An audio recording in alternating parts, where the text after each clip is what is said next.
చాలా బాధేస్తుందండి చూస్తూ ఉంటే. నేను కూడా విశ్వవిద్యాలయంలో చాలా కాలం చదువుకున్నా, అధ్యాపకుడిగా పనిచేశా.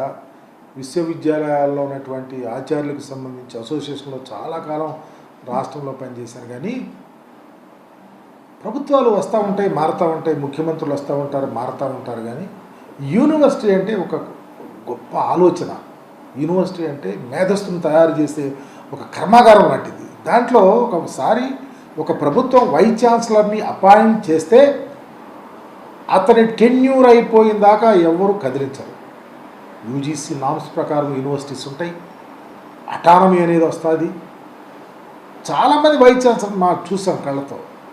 కాంగ్రెస్ పార్టీ ఆనాడు అపాయింట్ చేసిన కానీ, తెలుగుదేశం పార్టీ అపాయింట్ చేసిన వైస్ ఛాన్సలర్స్ కానీ వాళ్ళ టైం అంతా టర్మ్ అంతా బ్రహ్మాండంగా పనిచేసి యూనివర్సిటీ ఉజ్వలమైన భవిష్యత్తుని ప్రజలకు, చదువుకునే పిల్లలకు మంచి అవకాశాలు కల్పించినటువంటి పరిస్థితులు చూసి ఈరోజు చాలా బాధపడతా ఉన్నా. ఎక్కడంటే ప్రభుత్వం మారితే వైస్ ఛాన్సలర్ నువ్వు మారుకో, పారిపోమని చెప్పేసి గొడవ చేసి తలుపులేసి కొట్టబోయి రిజైన్ చేయించమనేది ఎక్కడన్నా ఉందా? నేను కూడా చూసాం, రాజశేఖర రెడ్డి గారి ప్రభుత్వంలో చూసాం, కాంగ్రెస్ పార్టీ ప్రభుత్వాల్లో చూసాం, తెలుగుదేశం ఆరిజిన్ ఉన్నటువంటి వైస్ ఛాన్సలర్స్ చూసాం, తెలుగుదేశం అపాయింట్ చేసినటువంటి వైస్ ఛాన్సలర్స్, తెలుగుదేశం పార్టీ అధికారం పోయిన తర్వాత కాంగ్రెస్ పార్టీ అధికారంలోకి వచ్చినాక పనిచేసినటువంటి వాళ్ళని చూసాం. నేనైతే ఉదాహరణకు ఆంధ్ర యూనివర్సిటీలో వైస్ ఛాన్సలర్గా దరిదాపు 23 సంవత్సరాలు ఒక వ్యక్తి రిజిస్ట్రార్గా చేశాడు, మద్ది గోపాలకృష్ణారెడ్డి గారు. 6.5 సంవత్సరాలు వైస్ ఛాన్సలర్గా చేశారు. తర్వాత ఆయనకు ముందు కానీ తర్వాత కానీ కోనేరు రామకృష్ణారావు గారు లాంటి వాళ్ళు కానీ, కేవీ రమణ గారు లాంటి వారు కానీ, వైసీ సింహాద్రి లాంటి వాళ్ళు కానీ ఒకప్పుడు తెలుగుదేశం పార్టీ అపాయింట్ చేస్తే కేవీ రమణ గారిని కాంగ్రెస్ పార్టీ వచ్చినాక కంటిన్యూ చేసి హారతి పట్టి పంపించినటువంటి పరిస్థితి చూసాం. ఒకప్పుడు వైసీ సింహాద్రిని తెలుగుదేశం అపాయింట్ చేస్తే కాంగ్రెస్ పార్టీ వచ్చిన తర్వాత బ్రహ్మాండంగా పనిచేయించి పంపించిన తీరు చూసాం.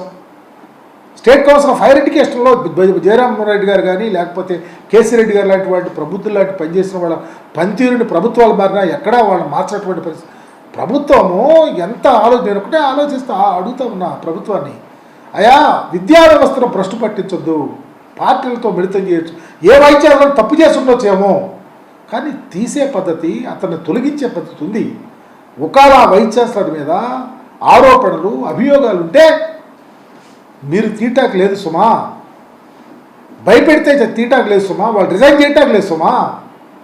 గవర్నర్కి కంప్లైంట్ ఇస్తే అతను అపాయింట్ అథారిటీ గవర్నర్కి అపాయింట్ చేస్తే అతను కమిటీ వేసి తప్పులు చూసి తప్పులు జరిగి ఉంటే అతను డెసిషన్ తీసుకోవాలి. కానీ మీరు భయపెడితేనో బాపెడితేనో వెళ్ళిపోవాలంటే వెళ్తే ఇంకా వ్యవస్థ ఎట్టిపోతుందని అడుగుతా ఉన్నా.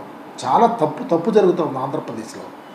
ప్రభుత్వం రావచ్చు, అధికారం రావచ్చు, ముఖ్యమంత్రిగా చంద్రబాబు నాయుడు గారు ఉండొచ్చు, కానీ వైస్ ఛాన్సలర్స్ని భయపెట్టి రిజైన్ చేయించే సంస్కృతి చాలా తప్పు. రాబోయే రోజుల్లో విద్యా వ్యవస్థకు కళంకితం అయిపోతుంది. ఒక ప్రొసీజర్ అనేది ఉంది. వైస్ ఛాన్సలర్ని అపాయింట్ చేసేది గవర్నర్.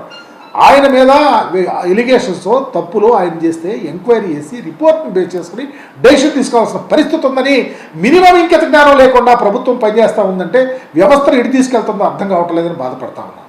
చదువుకున్నవాడిగా, ఉద్యోగం చేసిన వాడిగా, విశ్వవిద్యాలయంలో పనిచేసిన వాడిగా, వైస్ ఛాన్సలర్ అనేక మందిని చూసిన వాడిగా, రాష్ట్రంలో అనేక మంది వైస్ ఛాన్సలర్ యొక్క పనితనాన్ని తెలుసుకున్నవాడిగా ఇది చాలా తప్పిదాలు జరుగుతూ ఉన్నాయి.